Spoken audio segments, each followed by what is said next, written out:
In Revelation 17, verse 8, it talks about the beast that was and is not and will ascend out of the bottomless pit. Yet he is, and is himself also the eighth, and is of the seven, and is going to perdition. Does that refer to the papacy, or does that refer to Satan? So let's look at the identity of the beast. And why don't we do some reading in Revelation 17 and then move from there. So Revelation 17, verse 3, she's full of names. She's sitting on a scarlet beast, which is full of names of blasphemy, having 7 heads and 10 horns. So this beast has 7 heads and 10 horns. So the question that we're going to ask here is the beast, because it mentions beast there, and then is the beast of Revelation 17 identical with the beast of Revelation 13? So that's kind of what we're going to try to solve. Now, we can see a lot of the commonalities that exist there, but are they identical? So the two various interpretations are this is the papacy, or is it actually Satan? All right, so we're going to explore a little bit of that. Let's continue we'll read from verse 7 of Revelation 17. But the angel said to me, "Why did you marvel? I will tell you the mystery of the woman and of the beast that carries her, which has the 7 heads and 10 horns. The beast that you saw was and is not, and will ascend out of the bottomless pit and go to perdition. And those who dwell on the earth will marvel, whose names are not written in the book of life from the Lamb, from the foundation of the world, when they see the beast that was and is not and yet is." And then in verse 9, "Here is the mind which has wisdom. The 7 heads are 7 mountains on which the woman sits." And then it says, "There are also 7 kings. 5 are fallen. 1 is, the other is not yet come. And when he's come, he must continue a short space. The beast that was and is not is himself also the 8th and is of the 7 and is going into perdition." This is not an easy passage by any stretch of the imagination. Not at all. So we're going to try to develop some hermeneutical principles and see how this goes. All right. So is the beast here mentioned the papacy?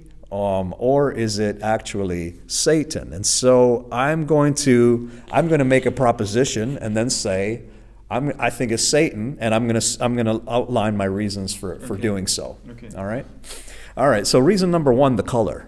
It's a scarlet colored beast, and if you go to Revelation 12, well, it's a great red dragon as well. Right. In Revelation 13, it's a spotted leopard. Right. So there is a difference. There is a difference in color. The word beast that comes up out of the bottomless pit in Revelation 11:7 is actually Satan.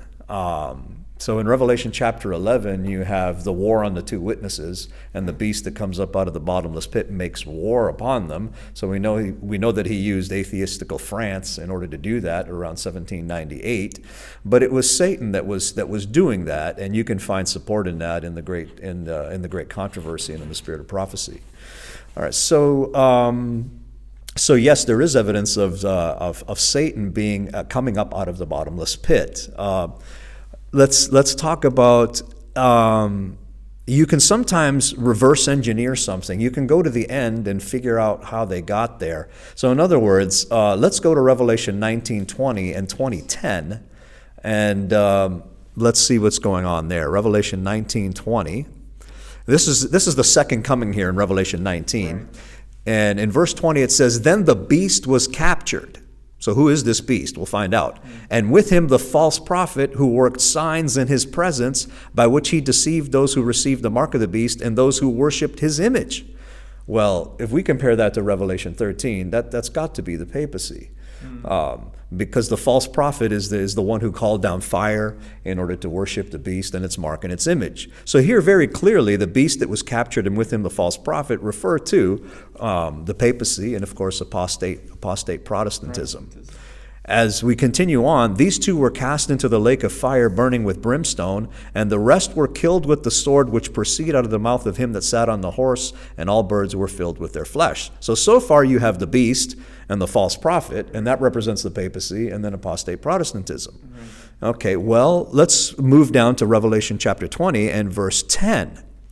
And here fire comes down from heaven and devours those that are outside of the city. In verse 10, "The devil who deceived them was cast into the lake of fire and brimstone, where the beast and the false prophet are. That's a reference back to Revelation 19, verse 20. Right. So if we know, yes. He's the third. So yes, so that is the devil then. Okay. So there's a distinguishing, it distinguishes between the devil, the beast, and the false prophet. And this happens in Revelation 20. Look at the timing now. If we go to Revelation 20, verse 1, it says, "Then I saw an angel coming down from heaven, having the key to the bottomless pit, and a great chain was in his hand, and he laid hold of the dragon, that old serpent called the devil and Satan, and bound him for 1,000 years, and cast him into the bottomless pit, and shut him up, and set a seal on him, that he should deceive the nations no more, till the 1,000 years were finished. But after these things he must be released for a little while." So who's coming up out of the bottomless pit there? And at what time? Satan. So if we move back to Revelation chapter 17, just by comparison here, so here in Revelation 20, you do have, he's coming up out of the bottomless pit. Okay, he's chained. And then when the wicked are raised, then he is released from the bottomless pit, and he continues his warfare at that time. And the idea of going to perdition, so it makes complete sense in this case, because that after that, that's it. Yeah, could you read Revelation 17? What is it, where he goes into perdition? Yes, it says, "The beast that thou sawest was and is not, and shall ascend out of the bottomless pit and go into perdition." Verse 8. Some more supporting evidence that it could be Satan. We read like several times that this is the beast that was and is not and yet is. All right?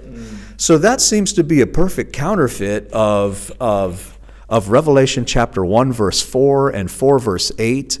For instance, maybe Klinger, if I can get you to read that. Revelation chapter 1, verse 4.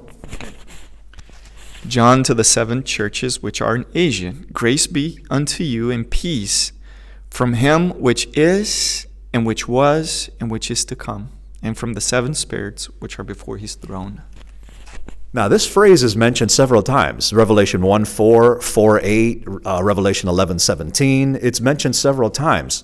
And it's referring to God. And actually, in the original language, it's grammatically incorrect for a purpose. And that is to identify the "is" in Revelation chapter 1, verse 4 with the "I am" of Exodus chapter 3, verse 14. So this whole "who is and who was and is to come," it is referring to the great "I am." So in contrast, when you go to Revelation 17, and this is the beast who was and yet is and is about to come up out of the bottomless pit, it's like a counterfeit language there, saying that this is the counterfeit of the one who is and who was and who is to come. So that's further evidence that the beast of Revelation 17 could also apply to Satan. We could also turn to Job chapter 41, the great Leviathan. It's referred to as the dragon. I'm not going to go through some of these evidences, but we could look at Job 41, Isaiah 27, verse 1, Psalm 74, verse 13 and 14, and then the references to Satan as the dragon. So there's more evidence then that this could actually refer to Satan at this time.